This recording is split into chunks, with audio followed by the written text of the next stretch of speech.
I mean, oh, thank you. I think that I wanted to capture the spirit of what he did. Nathan and I, there is some natural overlap in Nathan's comedic persona and my own. We're kind of loud, Whoa. boisterous, larger than life Yeah. people, and so I wanted to capture some of that. But what was great is that Seth and I got to record together, so we got to improvise a lot and riff a lot and come up with new jokes. I think the majority of the Timon and Pumbaa dialogue in this version is new, to be honest. Not the songs, but the spoken dialogue, and that really helped differentiate the two.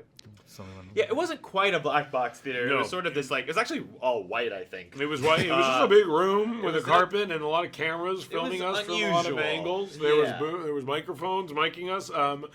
And we just kind of performed the scenes. Yeah, it was a good opportunity to kind of get the scenes on their feet and to humanize it, to make it... Right.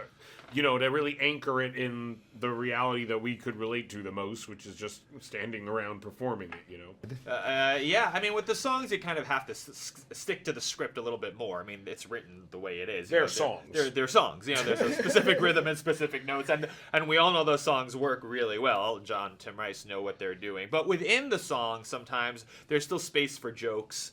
You pause here, you pause there, you throw in some banter, and a lot of that stuff is new. I mean, that's obviously an iconic song, so there's pressure to get that song right. But we tackled it the same way we did a lot of it, which is that we were all together. Donald Glover was in the room with us, too. And we also had Hans Zimmer, who did the original movie, so he really knows the music inside and out. And it was great to have him and John as guides for that. I think of the songs we sing, Hakuna Matata is the one that Timon and Pumbaa really have to carry.